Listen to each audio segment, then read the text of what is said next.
still following us? Yes? When you hear something that sounds like a gunshot, drive.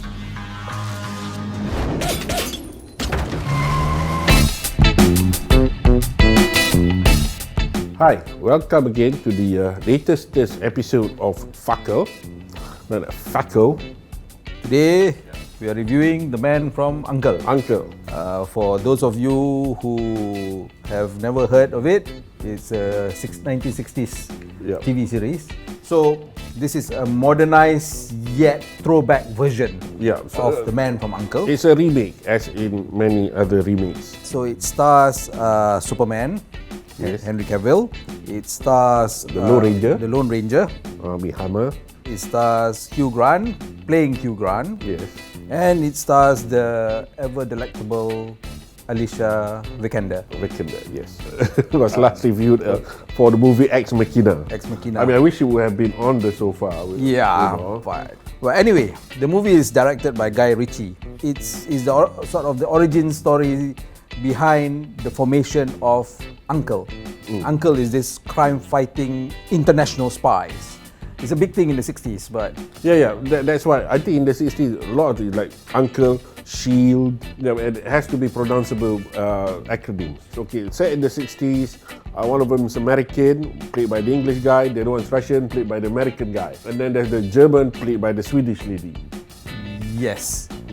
The movie starts off with Mr. Solo, which is played by Henry Cavill. By Superman, yes. By Superman. So he is given a task of getting this woman out of East Germany, and he gets her out, but he was chased by the Russian spy, which is Armie Hammer. They were all hunting for this scientist who is related to the character played by Alicia Vikander.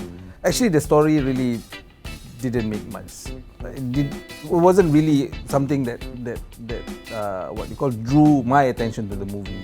The only thing that I remember really from the movie is that everybody was good looking and it was very, very stylish. It's like every scene was visualized from some 60s magazines. The camera shots and everything were all for photo shoots for magazines. Well, you could say it's a love letter to the 60s when you have a lot of money. Yeah. You know, in all honesty, I didn't find there be a lot of chemistry between the two main actors. Or the three of them, I guess. The three of them. And Alicia Vikander, I mean, she was really good as Eva in Ex Machina.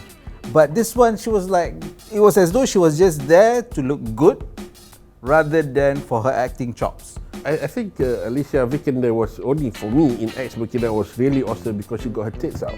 Other than that, you know, I think this one she's better-ish, which is not see much, but you know.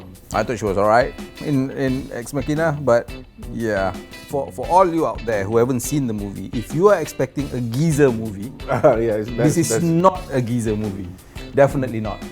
But on the other hand as well, because you know, I think we still remember the Cold War. You know, we were at the tail end of it. You know, we know what East Germany is, right? We know Russia when it was the USSR and the KGB. Yeah.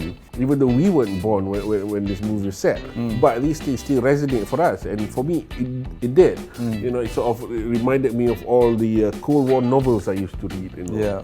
So I liked it. I liked the style. I liked the way it was carried out. The plot itself was also suitably old school, actually, right? Yep. Nuclear war, you know. And that's another point that you bring up. There was no real peril in this movie. Yeah. You knew that they were gonna get away unscathed. You know, with the suit still crisp and you know, with the turtleneck still nice.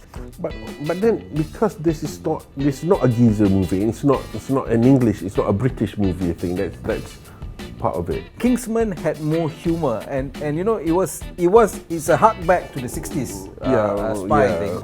But you know, there was humor, there was wit. Here, I think there was not much wit. So the movie was a middling one for me. How many stars would you give it? I'd give it 3.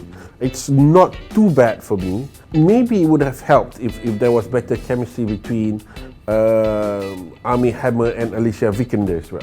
I'll give it 3 as well. I think for the 1.5 hours or 2 hours in the cinema is completely enjoyable popcorn fodder. Nothing too deep. You don't have to think about it. You just watch it.